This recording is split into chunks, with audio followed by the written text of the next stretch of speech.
Coming up on Torrance Today, Rugby Week continues. Take a peek inside the LA Galaxy Sports Complex and learn more about this unique sport. The Torrance City Council meets again in person tonight for a busy evening of conducting local business. And the largest bounce park in the world is here for just a few more weeks. All this and more coming up right now on Torrance Today.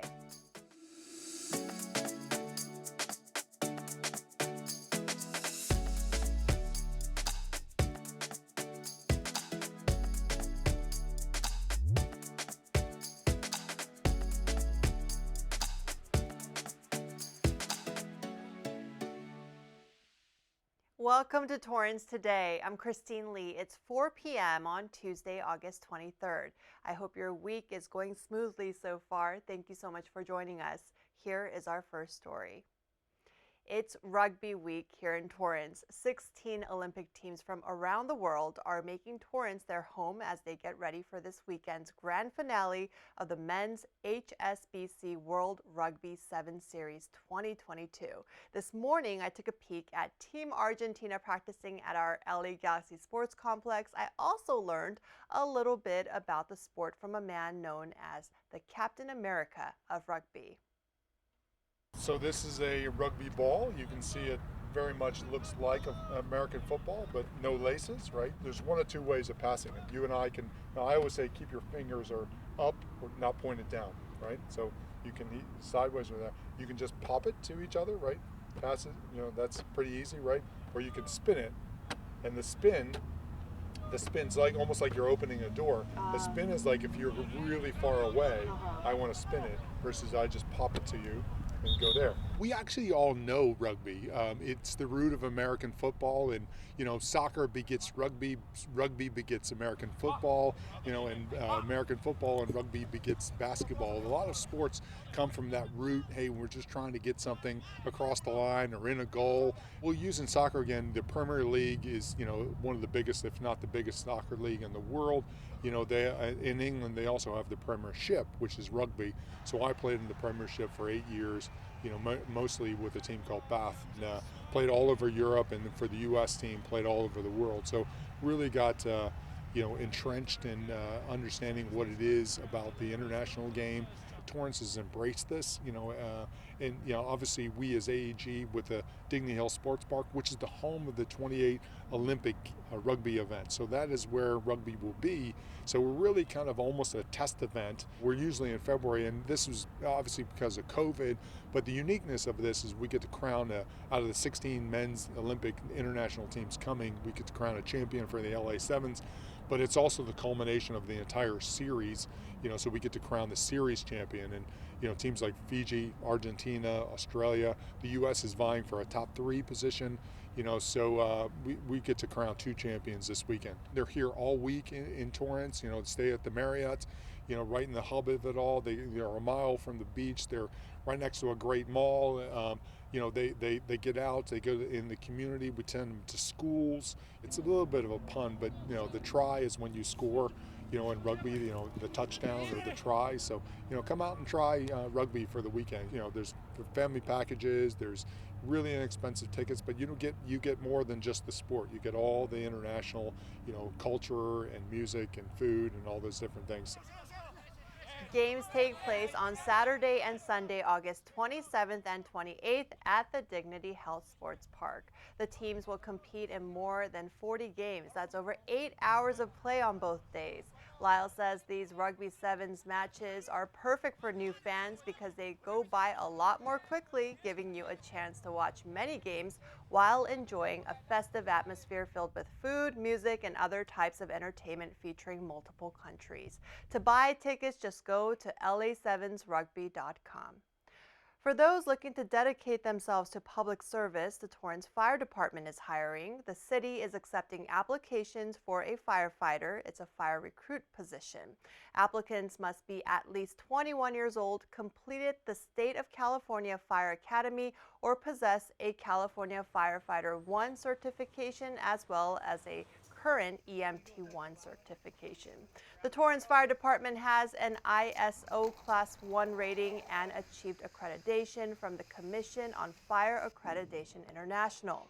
The city also has many more job opportunities if becoming a firefighter is not your goal. Visit torranceca.gov/jobs to learn about all the positions that are currently open. The largest bounce park in the world is in Torrance for just a few more weeks. Funbox is a multi-zone bounce park that features a dodgeball court, an obstacle course, a 23-foot slide, a giant maze, and more. Visitors who complete all of the games and obstacles during their visit can win a prize. It's located at the Del Amo Fashion Center parking lot near Lazy Dog until Sunday, September 18th. Funbox is open Saturdays from 9 a.m. to 9 p.m. and Sundays 11 a.m. to 7 p.m. For more details, visit funbox.com/torrance-ca. Torrance City Council members will meet tonight to discuss city business. The meeting will be open to the public again inside the council chambers. A number of agenda items will be discussed. City leaders will proclaim August 22nd to the 28th as Rugby Week in Torrance. They will also accept and appropriate a $30,000 donation from the LA Galaxy for improvements at the Wilson Park Community Sports Complex.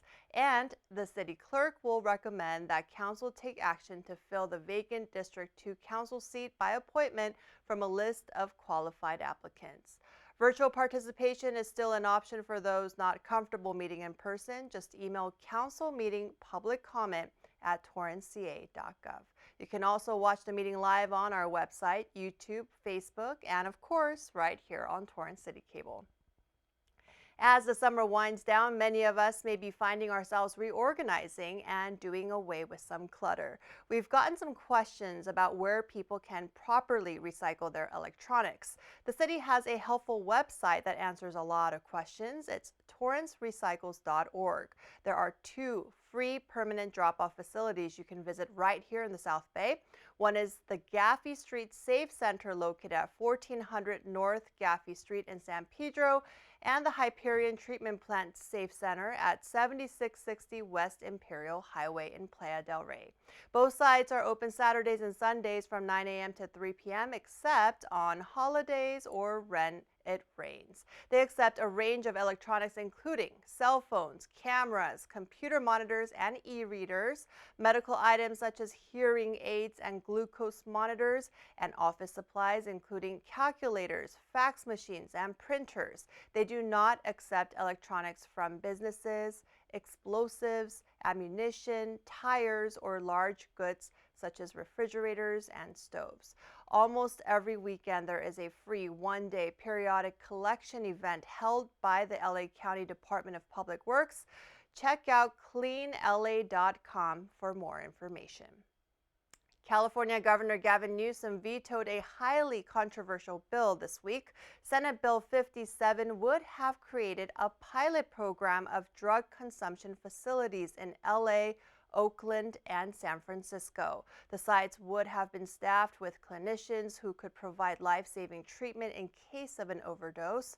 Critics of the bill argued it would encourage drug abuse. Governor Newsom vetoed the bill, citing the potential of unintended consequences.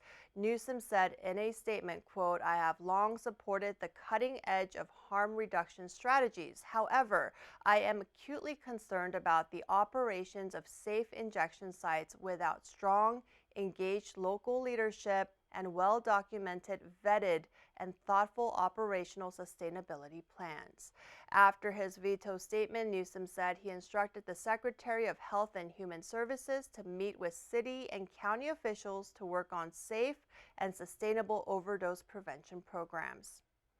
Crypto.com Arena, the home of the LA Lakers and Kings, announced a 9-figure renovation project. It includes taking out the upper seats and a wall on one side of the court to create a dual inside and outside space, revealing beautiful views of downtown LA. The street between the arena and LA Live, a massive entertainment complex, will transform into a tree-lined plaza uniting the 2 venues. A glass wall club area will allow game-goers to watch players file out of the locker room, and the big screens and sound systems will get an upgrade.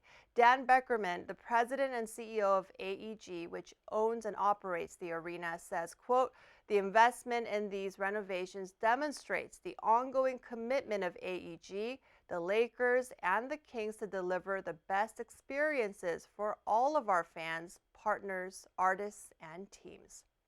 Work has already begun on the privately funded project and is expected to be completed in the fall of 2024. Pfizer and BioNTech submitted their application to the U.S. Food and Drug Administration this week for emergency use authorization of their Omicron-specific COVID-19 vaccine. The updated formula combines the original vaccine with one that targets Omicron sublineages BA.4 and BA.5. Preclinical data demonstrated that the new BA.4/5 targeted vaccine generated a strong neutralizing antibody response against Omicron BA.1, 2, 4, and 5 variants, as well as the original strain. A White House official has said the vaccine should become available in early to mid-September, but it is ultimately up to the FDA and the U.S. Centers for Disease Control and Prevention on giving it the green light. Pfizer also announced this week that its original COVID-19 vaccine is 73% effective in children under 5. The company is working on developing an Omicron-specific booster for the younger kids as well. Ford Motor Company announced a major layoff of its workers. The company revealed yesterday that it will lay off 3,000 employees. That's 6% of its full-time workforce in the U.S. and Canada. The cuts will mostly affect those at the plant in Michigan. Ford says the auto industry is changing with breathtaking speed. This news comes after the company's decision to shut down its F-150 line at Clay Como earlier this year due to a chip shortage. Employees are expected to learn about the details of the layoffs from local and regional managers later this week. Well, still ahead, it's Torrance Tuesday. We'll take you inside an exciting new exhibit when we come back in 60 seconds.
At the end of every episode of Torrance Today, we want to share a positive story that fits the theme for the day. On this Torrance Tuesday, we want to highlight a free and unique exhibit that is waiting for visitors inside the Torrance Art Museum.